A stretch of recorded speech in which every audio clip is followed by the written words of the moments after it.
Set in China during the Song dynasty, the story begins with an elite imperial military unit led by a war general named Su Kan.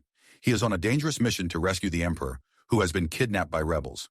Thanks to Su Kan's sharp leadership and flawless coordination, the mission succeeds exactly as planned.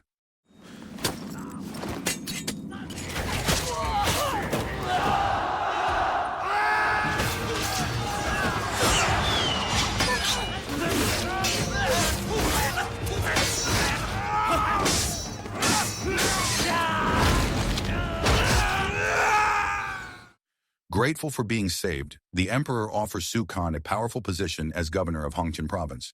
But Su Kan turns it down without hesitation. He sees the responsibility as too heavy, and more importantly, he has no interest in politics. All he wants is a simple life, free from power and ambition.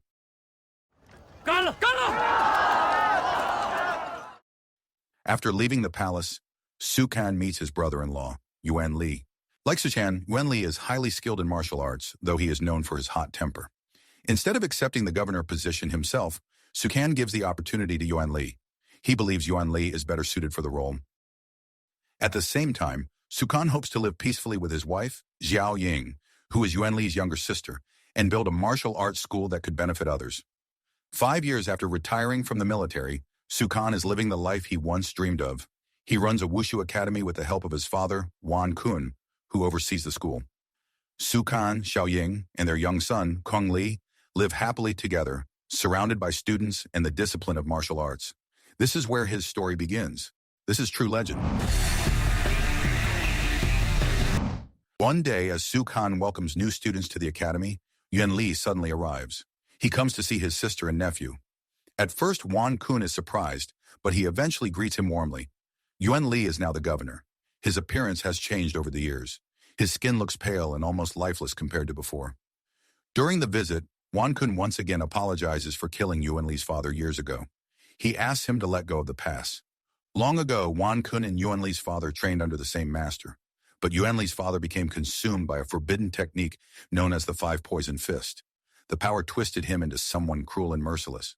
To stop the destruction, Wan Kun was forced to kill him. Instead of learning from his father's fate, Yuan Li reveals that he has perfected the Five Poison Fist himself. It becomes clear that he has been harboring deep resentment all these years. Without hesitation, he kills Wan Kun in front of everyone.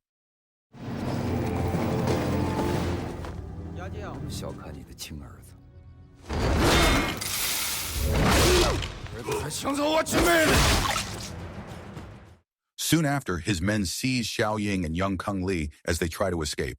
In a shocking moment, Yuan Li suddenly cuts off the hand of one of his own subordinates for daring to touch his beloved sister.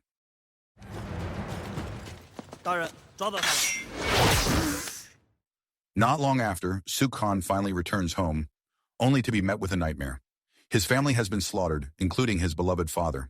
Before he can even process the shock, 2 twin assassins sent by Yuan Li attack him on the spot. A fierce fight breaks out. Su Kan manages to hold his ground, and when the twins realize they cannot defeat him, they retreat.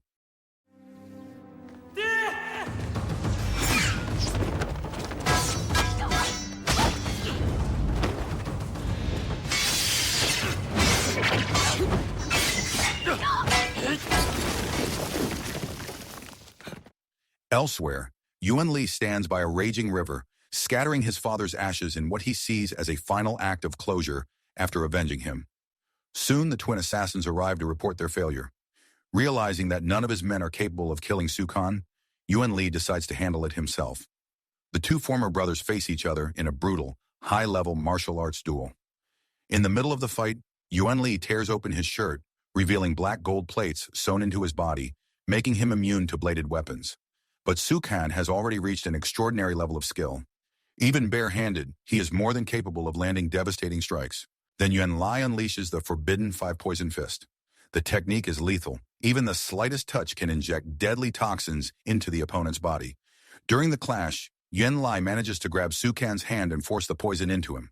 Just as Yuan Li is about to finish him, young Kong Li throws himself in front of his father. For a brief moment, Yuan Li stops. But mercy does not last. Instead, he throws Su Kan into the river, intending to let him drown. Refusing to lose her husband, Xiao Ying leaps into the rushing water after him.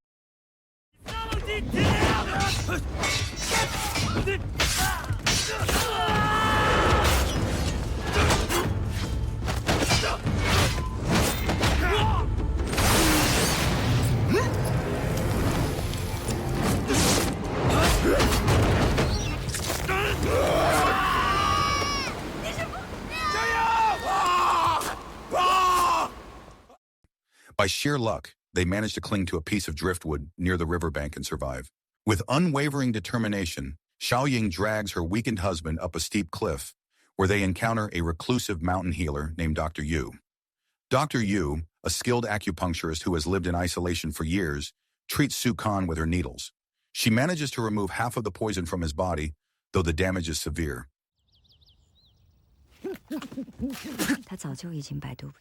For nearly 3 years, Su Kan and Xiaoying remain in the mountains, waiting for his strength to slowly return. During that time, their son Kung Li is raised by his uncle Yuan Li. He is sent to school and cared for, which gives Su Kan and Xiaoying some peace of mind, at least on the surface. In the mountains, Su Kan trains relentlessly, pushing his body every day in hopes of regaining his former power. Everything he does is for one purpose: to one day rescue his son from Yuan Li's grasp.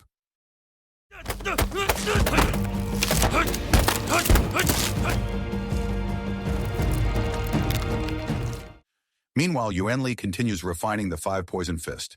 The toxins he uses come from deadly creatures like scorpions and spiders. To test his technique, he does not use objects or animals. He uses real people, his own subordinates, as living test subjects.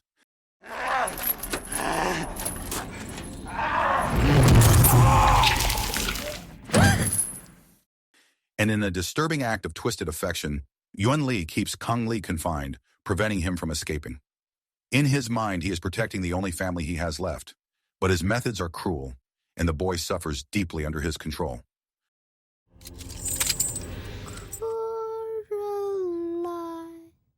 One day, while training intensely in the mountains, Su Kan suddenly encounters 2 mysterious martial artists who seem to have mastered the art of lightning skill. Intrigued, he chases after them. Then something strange happens. Whether it is reality or a hallucination, he finds himself in a place that makes no logical sense. There, he is challenged by a so-called wushu god, a figure who claims to test him and rebuild his confidence.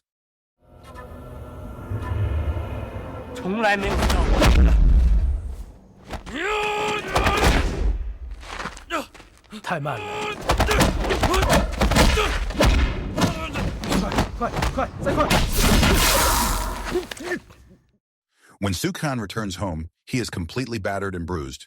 He tells Xiaoying about the 2 masters and the strange place he visited. Seeing the wounds covering his body, she believes something must have happened. That night, Dr. Yu pays her routine visit to examine him. With decades of experience, she quickly senses that something is wrong, not just physically, but mentally. Even so, Su Kan insists he is perfectly fine and continues describing his encounter with the mysterious masters. After Su Kan goes to rest, Dr. Yu speaks privately with Xiaoying. She explains that his heartbeat is irregular and his mental condition is unstable. More importantly, she tells her the truth. There is no one else living on that mountain except the 3 of them. Whatever Su Kan believes he saw is almost certainly an illusion created in his own mind. The next day, Su Kan returns to the mountain, determined to continue training with the wushu god. Strangely, his abilities begin to improve.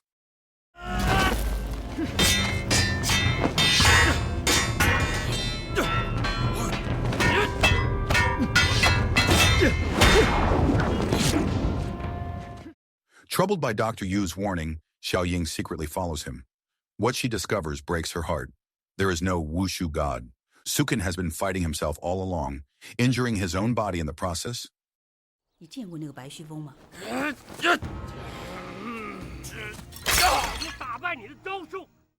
When he comes home, Xiaoying confronts him about his mental state, but Su Chan refuses to accept it. He truly believes what he is experiencing is real. The following day, he goes back once again to train with the figure that exists only in his imagination. It is important to understand that these visions are not born from stress or depression. They come from his subconscious, pushing him to regain the confidence he once had as a great warrior. For Xiaoying, the realization is devastating. Instead of believing her husband will one day rescue their son, she begins to lose hope that their family will ever be whole again. Rather than relying on a man who seems to be losing his sanity, she makes a painful decision. She leaves for the city alone, determined to save their son from her brother Yuan Li by herself. Meanwhile, Su Chan continues his imaginary battles. After losing countless times, he finally defeats the Wushu god with a single powerful punch. Having mastered every technique in that illusion, he prepares to face another figure, the Drunken god. But when he attacks, his blows pass through empty air. In that moment, he finally understands. His wife was right. None of it was real. Not wanting to remain trapped inside his own mind or disappoint Xiaoying any further, Su Can forces himself to let go of the illusion and return to reality. But he realizes this too late. Xiaoying is already gone. She has left behind a message explaining that she will rescue their son on her own so that one day their family can be reunited again.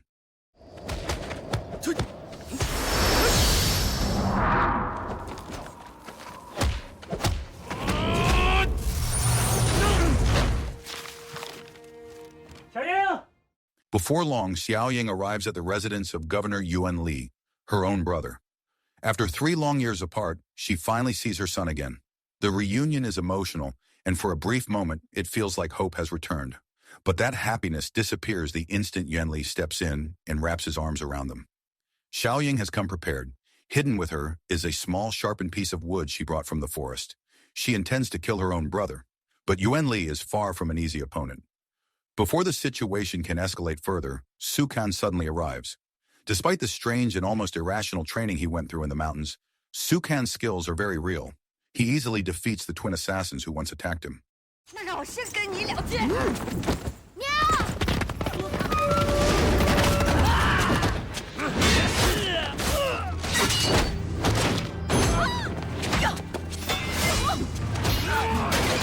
Realizing that Su Can will not stop, Yuan Li quickly orders his men to take Xiaoying away. They carry her into the forest and bury her alive inside a box, hiding the location so that no one can ever find it. Yuan Li does this deliberately, not just to eliminate her, but to break Su Can completely. If he cannot have his sister by his side, then he would rather see her gone forever than reunited with her husband. After carrying out the burial, the 2 guards return to report their task. Yuan Li, determined to keep the location secret, kills them both without hesitation. With the twin assassins defeated, the final confrontation begins. Su Can and Yuan Li face each other in a brutal fight inside an underground chamber. Su Can's style has changed dramatically over the past 3 years. Even though Yuan Li's body is protected by black gold armor sewn into his flesh, Su Can's speed and strength clearly surpass him. Time and again, he slams Yuan Li to the ground. Trying to regain control, Yuan Li moves the fight into a narrow well filled with snakes. But once they emerge, Su Can turns the tide by increasing the speed of his strikes. He even manages to tear part of the black gold layer from Yuan Li's body. Knowing he cannot allow the 5 poison fists to touch him again, Su Can wraps iron chains around his hands for protection. With relentless blows, he finally overwhelms Yuan Li and brings him down.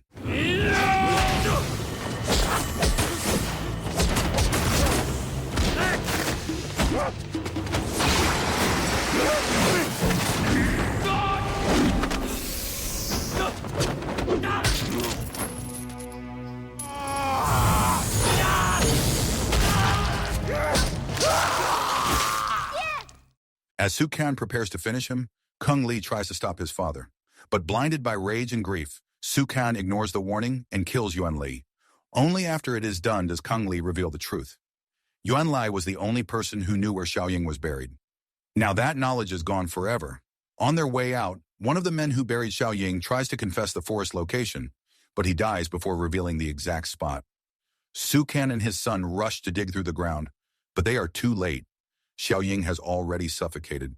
The weight of that moment becomes something Su Can can never escape. The regret settles deep within him, knowing that his anger cost him the only chance to save the woman he loved.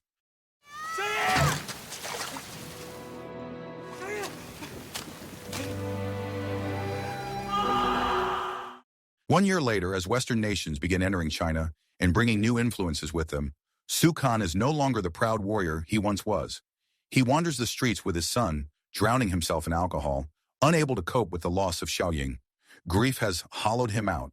Even when Kung Li spends their last bit of money on food for both of them, Su Can, lost in his drunken haze, eats everything himself without leaving a single bite for his son. One day, a commotion breaks out at a small tavern. A respected government official named Zhe Li steps in. Zhe Li is the head of the Chinese Wushu Federation. a man who deeply loves the martial arts of his homeland. He gets into a heated argument with several Westerners who constantly mock Chinese wushu for losing in public arena matches. As Zhe Li prepares to leave, he notices Su Kan and Kong Li looking hungry and exhausted. Out of kindness, he gives them some money, hoping it will be enough to feed them both. But instead of buying food, Su Kan heads straight to a bar and spends it on alcohol. In his half-conscious state, he accidentally grabs the wrong barrel of wine, which leads to a fight with the bar owner. During the chaos, something inside Su Kan awakens again. His subconscious brings back the image of the wushu god, but this time the figure appears differently. It transforms into the Drunken god and begins guiding him through a new set of movements known as the Drunken Fist.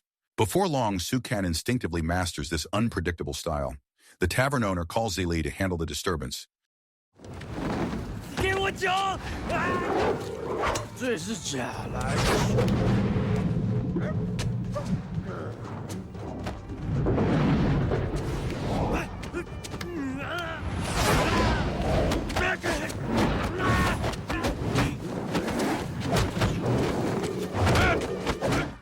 When Zhe Li arrives, he is stunned. The filthy beggar causing trouble is none other than his former general, the very man he once served loyally in the military. Later, inside a small hut, Zhe Li explains the state of the martial arts world. Western fighters have been killing Chinese masters in brutal arena matches. The next day, Zhe Li plans to enter the arena himself to prove the strength of Chinese wushu. He urges Su Kan to stop drinking and take care of his son. But Su Kan, believing he is no longer fit to be a father, asks Zhe Li to take Kong Li instead. Kong Li refuses to leave his father behind. He chooses to stay, no matter how broken Su Kan has become. The following morning, Su Kan wakes up to find a letter from his son.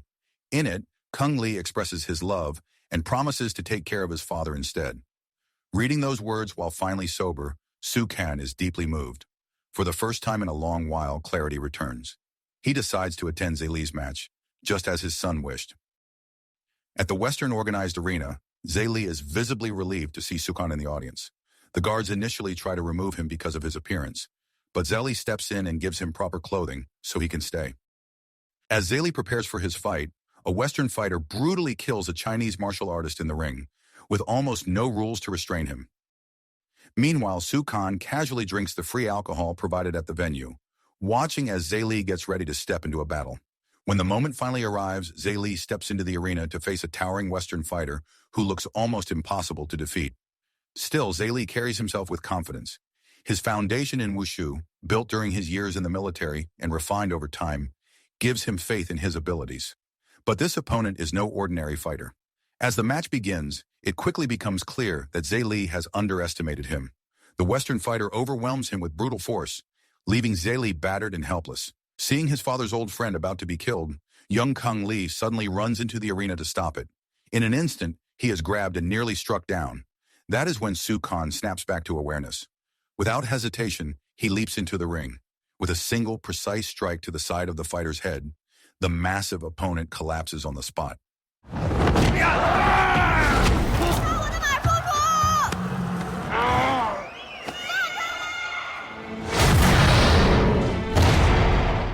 As Su Kan turns to leave, another fighter blocks his path. Then another joins in. Soon he is forced to face two large opponents at once. This is when the Drunken Fist truly comes alive. Moving unpredictably, swaying and staggering in deceptive rhythm, Su Kan defeats them both in spectacular fashion. The crowd roars, and the organizers see an opportunity for more spectacle. They send in more Western fighters one after another. Even for someone as skilled as Su Kan, constant attacks begin to take their toll. He grows tired, his body covered in bruises, yet he refuses to fall. Recognizing that they are dealing with someone dangerous, the organizers inject one of their fighters with a special pain-suppressing drug, making the next opponent even more relentless. The battle grows fiercer, and Su Kan's strength begins to fade. In his final moments of exhaustion, Su Kan catches sight of Kong Li in tears, begging for the fight to stop. He remembers every failure as a father, every moment he let his son down. This time, he refuses to disappoint him again. Gathering the last of his strength, Su Kan unleashes everything he has left. With one final surge of power, he knocks his opponent down and ends the match.